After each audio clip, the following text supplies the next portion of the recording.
예, 국회 선진화법 위반 등 혐의로 지금 입건된 나 원내대표와 그리고 자유한국당 의원 60명에 대한 얘기는 잠시 후 현금 정치 시간에 더 깊이 들어가 보겠습니다. 예, 지소미아 얘기하겠습니다. 미국이 오는 22일 자정 종료되는 한일 군사정보보호 협정 지소미아를 두고 연일 압박 수위를 높이고 있습니다. 결국 문재인 대통령을 미국의 마크 에스퍼 국방부 장관이 찾아서 내일 면담을 합니다. 정부 고민이 커지고 있습니다. 취재 기자와 함께 자세히 짚어보겠습니다. 정치부 최한영 기자 나왔습니다. 자, 최 기자. 네. 종료일이 이제 열흘도 안 남았어요. 미 행정부 관계자들도 지소미아 연장에 대해서 강조를 하고 있고, 특히 그 군 장성들, 그죠? 군 장성들이 전면에 나서서 지금 얘기를 하고 있습니다. 현재 상황을 좀 정리를 해볼까요? 네, 말씀하신 대로 우리 정부가 8월 22일에 지소미아 연장을 하지 않겠다고 말한 직후만 해도 굉장히 원론적인 입장이었습니다. 좀 한국의 좀 전향적인 입장을 촉구한다 그 정도였는데 네. 최근 한 달 들어서 좀 발언의 강도가 세지는 분위기입니다. 구체적으로 살펴보면 네. 그 마크 네퍼 국무부 동아태 부차관보가 지난달 2일 날 한일 대립으로 인해서 지소미아가 연장되지 않으면 북중러 3국만 기뻐할 것이다 이렇게 직격탄을 날렸고요. 예. 닷새우에는 그 랜들 슈라이버 국방부 인도태평양 차관보가 지소미아를 유지토록 한국에 대한 설득을 계속하고 싶다라고 얘기를 했습니다. 네. 또 지난주에 그 데이비드 스티렐 그 국무부 동아태 차관보가 방한해서 뭐 강경화 장관, 김현종 청와대 차장들을 만났는데 그 관련해서 오후에 국방부로 들어오는 길에 지소미아 관련 질문을 받고 환성적인 논의를 오늘 했다 이렇게 대답을 했습니다. 예. 청와대에 따르면 김 차장과 스티렐 차관보가 한 70분간 환담을 했다고 하고요. 지소미아나 뭐 방위비 분담금 협상 등에 대해서 구체적이고 건설적인 뭐 협의를 했다 그렇게 서면 브리핑을 했습니다. 예. 그 앵커께서 말씀하신 대로 행정부 그 정책 라인 관계자들뿐만 아니라 미국 현역 장성들이 나서서 좀 지소미아 그 연장 필요성을 제기한 중인데요. 이틀 전입니다. 그 12일 마크 밀리 합참의장, 그 트럼프 대통령의 신복으로 불리는 인물인데 아베 신조 일본 총리를 만난 후에 기자들을 만나서 지소미아 문제가 한국에서도 협의 포인트가 될 것이다 이렇게 말을 했고요. 같은 날에는 그 로버트 에이브럼스 한미연합사령관이 국내 기자들을 만나서 지소미아가 없으면 주변국에 잘못된 메시지를 보낼 위험이 있다 이런 우려 섞인 메시지를 전달한 바 있습니다. 예. 사실 지소미아를 보게 되면은 그 중국과 러시아, 북한을 겨냥한 미국의 한미일 미사일 방어저 지선. 사실 일본이나 우리나라 같은 경우에는 별로 그렇게 실익이 없어요. 그리고 지소미아를 통해서 오가는 정보들도 뭐 그다지 중요하지는 않았다고 정부에서도 밝히고 있는 상황이고. 근데 트럼프는 한마디도 안 했죠. 이것에 대해서. 그렇습니다. 직접적인 언급은 한 적은 없습니다. 네, 전면적으로 행정관료 그리고 실무급에 있는 이 군 장성들을 보내고 있는데 미국이 이렇게 지속적으로 지소미아 연장을 어떻게 보면 강요라고 할 수가 있는데 강요하고 있는 이유가 뭡니까? 크게 보면 두 가지로 볼 수 있습니다. 그러니까 지소미아 자체를 유지해야 되는 약간 그 동북아 역학적인 관계가 있고요. 예. 그다음에 현재 진행 중인 한미 방위비 분담금 협상과 관련된 좀 발언들이 아니냐 그런 발언들이 나옵니다. 말씀하신 대로 한일 지소미아가 2016년 11월 23일 체결이 됐는데 그 과정에서 미국의 강력한 요구가 있었던 것으로 알려지고 있습니다. 네. 그러니까 자신들이 최근 강조하고 있는 그 인도태평양 전략과 그 중국을 겨냥한 그 MD 체제라고 하죠. 그 미사일 방어 체제 구축을 위해서 지소미아 유지가 필요하다는 겁니다.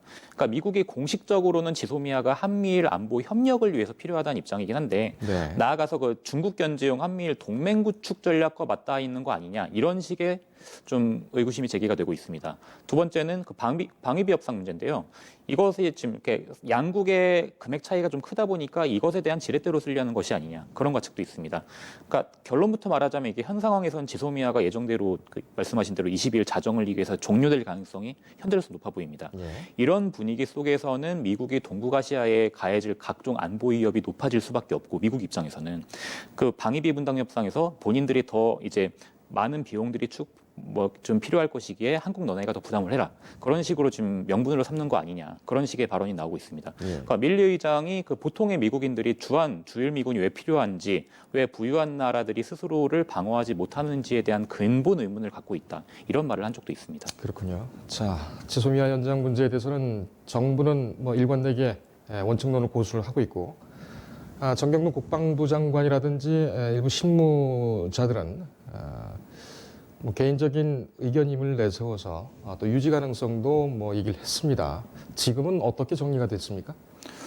공식적으로는 말씀하신 원칙론을 유지하고 있는 것으로 보입니다. 그러니까 일본의 수출 규제 조치가 철회가 돼야 지소미아 연장 문제를 검토할 수 있다는 입장이고요. 예. 또 그 정의용 청와대 국가안보실장이 지난 일요일 그 12일 날 기자들을 만나왔고 지소미아는 한일이 풀어야 할 문제로 한미동맹과 전혀 관련이 없다 이렇게 선을 그었습니다. 예. 근데 말씀하신 대로 뭐 정경도 국방장관이라던가 뭐 서훈 국정원장 그런 분들께서 조금이라도 그 유용성이 있다면은 어쨌거나 좀 이어가야 갈 필요성도 있다. 그런 식의 약간 말을 애매하긴 하긴 한데 예. 그런 식으로 근데 발언을 하면은 뭐 하루 이틀 있다 다른 그 고위 당국자가 나와서 원칙론을 제기하면서 그런 식으로 약간 좀 분위기를 반전시킨 경향이 있고요. 예. 또 어제 그 역대 한미연합사 사령관 부사령관 포럼이 서울 모호텔에서 있었습니다. 그때 이제 전직 부사령관들이 핵을 갖고 있는 북한을 앞에 두고 또 일본과의 지소미아가 종료되면 좀 양면적인 좀 충돌 가능성이 있다. 일본을 적대시하는 전략이 지금 이 시점에서 맞는지 검토할 필요가 있다. 그래서 지소미아 종료하면 한국도 일본도 모두 손해인데 그 북한의 위협을 고려하면 우리가 더 손해다. 그러니까 연장하자. 필요성이 있다. 그런 발언을 하기도 했습니다. 예. 뭐 직접 당사자지만 일본 같은 경우에는 지금 관망하는 차원으로 지금 사태를 보고 있죠. 지금 어떻게 일본의 입장은 정리되고 있습니까? 그러니까 말씀하신 대로 드러나는 움직임이 별로 없습니다. 너무 조용할 정도로요. 그러니까 아베 신조 총리를 비롯해서 뭐 스가 요시히데 관방장관 그런 사람들이 원칙적으로 한국과의 대화가 뭐 수출 규제가 조치가 됐던 지소미아 문제가 됐던 대화 필요성은 언급을 하고 있습니다. 예. 다만 자신들이 지난 8월 내놨던 수출 규제 조치가 그 본인들의 산업기밀 유출과 안보상 위협을 막기 위한 것이고 또 이를 검토하는 거는 지소미아 종료와는 전혀 좀 다른 문제다. 우리랑은 전혀 다른 얘기를 하고 있거든요. 그러니까 이를 놓고 이제 어떤 일본 전문가들의 그 전언에 따르면 일본 내에선 이미 지소미아 종료에 좀 초점이 맞춰져 있는 게 아니냐 그런 의견이 나오고 있습니다. 예. 지금 시점에서는 좀 지소미아 연장이 안 될 가능성이 높기에 그 이후에 이제 미국이 한국, 일본에 대한 약간 유감 표명이 있을 것으로 예상을 하고 그에 대한 부정적인 시선을 미리 사전에 차단하고 책임을 돌리기 위한 약간 명분 축적용 그런 행보를 하고 있는 게 아니냐 그런 식의 좀 관측들이 나오고 있습니다. 그렇군요.